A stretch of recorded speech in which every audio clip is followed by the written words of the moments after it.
Hello friends, welcome to study with Sunil. देखिए दोस्तों, आज का पहला क्वेश्चन आपको दे रखा है। जो शीघ्र उत्तर देने की बुद्धि रखता है, वाक्यांश के लिए उपयुक्त शब्द कौन सा होगा।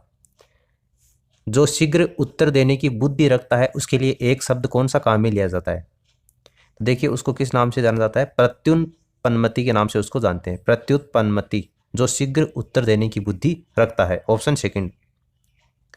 उत्तर व पूर्व के मध्य की जो दिशा होती है उसके लिए एक शब्द कौन सा काम में लिया जाता है। देखिए, ये जो आपको चारों शब्द दे रखे हैं वो इस तरीके से जो दिशाएं होती हैं आपकी, इसमें जो बीच वाली दिशाएं होती हैं इनके लिए काम में लिए जाते हैं ये चारों शब्द। आपको पूछा है उत्तर व पूर्व के मध्य, यानी कि ये तो आपका नॉर्थ हो गया और ये आपका ईस्ट यानी नॉर्थ ईस्ट। ये वाली जो दिशा है ना, इस दिशा के लिए पूछा है एक शब्द कौन सा काम में लिया जाता है। वायव्य, आग्नेय, नैऋत्य या ईशान, उत्तर व पूर्व के मध्य। तो ये जो आपकी दिशा होती है इसके लिए कौन सा शब्द आपका काम में लिया जाता है। ईशान काम में लिया जाता है। ऑप्शन डी क्या हो जाएगा, इसका आंसर हो जाएगा ऑप्शन डी, ईशान।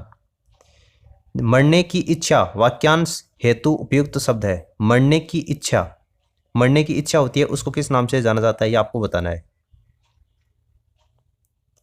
मरने की इच्छा, देखिए इसमें जिजीविषा और मुमूर्षा और युयुक्षा, इसमें आप कंफ्यूज होंगे, ये तो गलत होगा, इसमें है नहीं।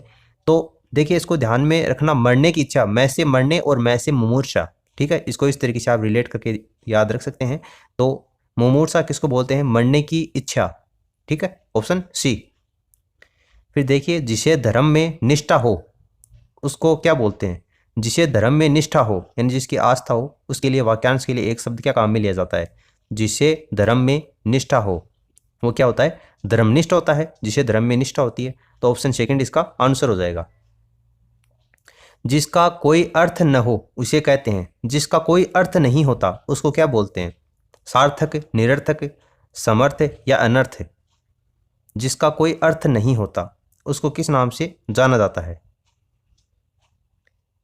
देखिए, उसको अनर्थ नहीं बोलते, उसको क्या बोलते हैं, निरर्थक बोलते हैं। इन दोनों में आप हमेशा कंफ्यूज होते हो। जिसका कोई अर्थ नहीं होता उसको क्या बोलते हैं, निरर्थक बोलते हैं, ठीक है। अनर्थ उसको नहीं बोलते। ऑप्शन सेकंड इसका आंसर होगा। जिस व्यक्ति का आचरण अच्छा हो उसे क्या कहते हैं। जिस व्यक्ति का आचरण अच्छा हो उसे क्या कहते हैं। सन्यासी, सदाचारी, संत या सज्जन। तो देखिए, आप यहाँ पे आइडिया लगा सकते हैं। जिस व्यक्ति का आचरण, आचरण की बात हो रही है, तो देखिए सदाचारी, ठीक है। सदाचारी क्या हो जाएगा, इसका करेक्ट आंसर हो जाएगा। जिस व्यक्ति का आचरण अच्छा होता है उसको किस नाम से जाना जाता है, सदाचारी के नाम से जानते हैं। फिर देखिए, अनर्थकारी शब्द का क्या अभिप्राय है। अनर्थकारी शब्द का क्या अभिप्राय है। अनिष्ट करने वाला, विशिष्ट अर्थ करने वाला, विपरीत अर्थ करने वाला या अमौद्रिक अर्थ वाला राज। अनर्थकारी शब्द का अभिप्राय क्या होता है। देखिए, इसका आंसर होगा अनिष्ट करने वाला। अनिष्ट करने वाला जिसके लिए काम में लिया जाता है, अनर्थकारी, ऑप्शन फर्स्ट।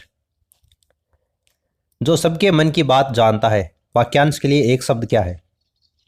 जो सबके मन की बात जानता हो, वाक्यांश के लिए एक शब्द आपको बताना है। अंतर्भाव, अंतर्वेदी, अंतर्ज्ञानी या अंतर्यामी। जो सबके मन की बात जानता है उसको किस नाम से जानते हैं, अंतर्यामी के नाम से जानते हैं। ऑप्शन डी इसका आंसर होगा। इनमें से किस विकल्प में वाक्यांश के लिए सही शब्द नहीं है, गलत कौन से में वो आपको बताना है। चार ऑप्शन आपको दे रखे हैं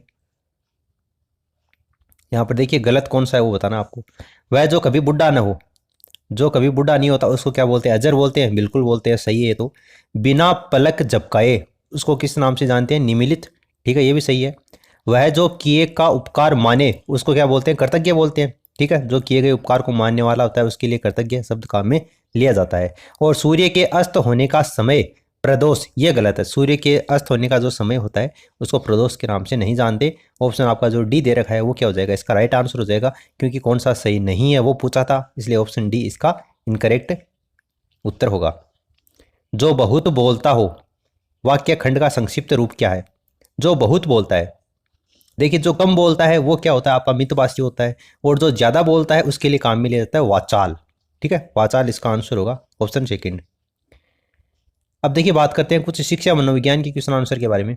जब बच्चे कोई अवधारणा सीखते हैं और उसका उपयोग करते हैं तो अभ्यास उनके द्वारा की गई त्रुटियों को कम करने में मदद करता है।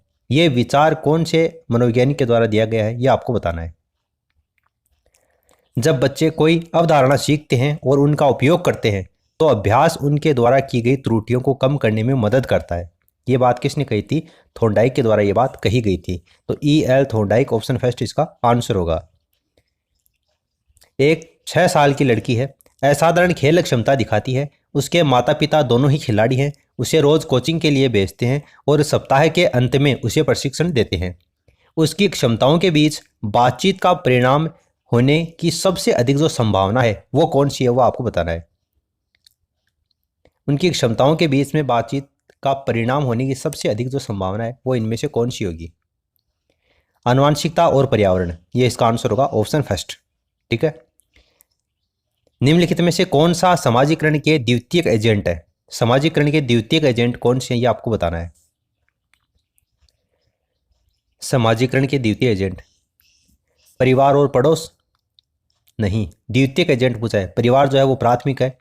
द्वितीय कौन सा हो जाएगा आपका? स्कूल हो जाएगा, पड़ोस हो जाएगा। ऑप्शन जो सेकंड होगा वो इसका करेक्ट आंसर होगा। ठीक है। यहाँ पर पड़ोस है वो तो द्वितीयक है, लेकिन परिवार है वो प्रारंभिक है, इसलिए स्कूल और पड़ोस क्या हो जाएगा? इसका करेक्ट आंसर होगा। फिर देखिए, निम्नलिखित में से कौन सा बच्चों के भावात्मक विकास के लिए सबसे उपयुक्त है? बच्चों के भावात्मक विकास के लिए सबसे उपयुक्त कथन इनमें से कौन सा है? लोकतांत्रिक कक्षा का वातावरण, भावात्मक विकास पूछा है। लोकतांत्रिक कक्षा का वातावरण, शिक्षकों की कोई भागीदारी नहीं होती क्योंकि यह माता पिता का कार्य, ये भी गलत है। नियंत्रित कक्षा वातावरण, ये भी नहीं होगा, तीसरा भी गलत है। और अधिनायक वर्ग का वातावरण, ये भी नहीं होगा। इसका मतलब ऑप्शन जो आपको फर्स्ट दे रखा है वो क्या हो जाएगा? इसका आंसर हो जाएगा लोकतांत्रिक कक्षा का जो वातावरण है वो बच्चे के भावात्मक विकास के लिए सबसे उपयुक्त होता है। एक प्रभावी शिक्षक बनने के लिए महत्वपूर्ण है। एक प्रभावी शिक्षक बनने के लिए कौन सी चीज़ सबसे ज़्यादा महत्वपूर्ण होती है? पुस्तक से निर्धारित जवाब पर जोर देना, गलत है ये तो। समूह गतिविधि के बजाय व्यक्तिगत शिक्षण के ऊपर ध्यान केंद्रित करना, यह भी गलत है। व्यक्तिगत शिक्षण के ऊपर ध्यान केंद्रित नहीं किया जाता। छात्रों द्वारा पूछताछ के कारण होने वाले व्यवधान से बचना, गलत है। एक जो कुशल प्रभावी शिक्षक होता है उसे बचना नहीं चाहिए उसको, बल्कि उनका सामना करना चाहिए। प्रत्येक बच्चे के साथ में संपर्क में रहे, ये बिल्कुल सही होगा प्रभावी शिक्षक। ठीक है, इसके ऊपर जोर देना चाहिए, प्रत्येक बच्चे के साथ में संपर्क में रहे। फिर देखिए, विकास की दृष्टि से सही क्रम कौन सा है? विकास की दृष्टि से सही क्रम कौन सा है वो आपको बताना है। देखिए, विकास के जो चरण होते हैं, जो सोपान होते हैं, वो यहाँ पर आपको दिए गए हैं। कौन सा सोपान, कौन सा चरण पहले आता है, उसके बाद कौन सा आता है, ये आपको बताना है विकास की दृष्टि से। तो देखिए, आत्मीकरण सबसे पहले आता है, फिर समायोजन आता है, फिर अनुकूलन आता है। निम्नलिखित में से कौन सा एक आधारभूत सहायता का उदाहरण है? इनमें से कौन सा एक आधारभूत सहायता का उदाहरण है, ये आपको बताना है। शिक्षार्थियों को प्रेरित करने वाले भाषण देना, प्रश्न पूछने को बढ़ावा दिए बिना स्पष्टीकरण देना, मूर्त और अमूर्त दोनों प्रकार के उपहार देना, या अनुबोधन और संकेत देना तथा नाजुक स्थितियों पर प्रश्न पूछना, ये बिल्कुल राइट आंसर होगा इसका। आपको पूछा गया था कि कौन सा आधारभूत सहायता का उदाहरण है, तो आधारभूत सहायता का उदाहरण ऑप्शन डी होगा। फिर नेक्स्ट दे रखा है, मनोविज्ञान में सर्वप्रथम अपनी आत्मा का परित्याग किया। एक कथन आपको दे रखा है, किसके द्वारा ये कथन दिया गया है ये आपको बताना है। मनोविज्ञान ने सबसे पहले अपनी आत्मा का त्याग किया, फिर अपने मन को, और उसके बाद में अपनी चेतना का।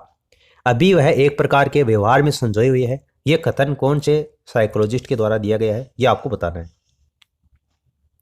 देखिए, ये जो कथन है वो वुडवर्थ का कथन है, इसलिए ऑप्शन सी क्या हो जाएगा? इसका आंसर हो जाएगा। फिर देखिए, मानव बुद्धि एवं विकास की समझ शिक्षक को डैश योग्य बनाती है। मानव बुद्धि और विकास की समझ शिक्षक को किसके योग्य बनाती है, आपको बताना है। निष्पक्ष रूप से अपने शिक्षण अभ्यास, शिक्षण के समय शिक्षार्थियों के संवेगों पर नियंत्रण बनाए रखने के लिए, विविध शिक्षार्थियों के शिक्षण के बारे में स्पष्टता करने के लिए, या शिक्षार्थियों को यह बताना कि वे अपने जीवन में कैसे सुधार कर सकते हैं। देखिए, आपको पूछा गया था कि मानव बुद्धि और विकास की जो समझ है वो शिक्षक को योग्य बनाती है, तो शिक्षक को वो विविध शिक्षार्थियों के शिक्षण के बारे में स्पष्टता के लिए वो योग्य बनाती है। यानी कि मेन काम उनका क्या होता है? शिक्षार्थियों को शिक्षण कार्य करवाना, और उसी में स्पष्टता के लिए वो उनको योग्य बनाती है। इसलिए ऑप्शन सी क्या हो जाएगा? इसका आंसर हो जाएगा। तो उम्मीद करता हूं कि आपको इस वीडियो से काफ़ी कुछ जानने को मिला होगा। For the time being this is the end of the video and thanks for listening. God bless you all.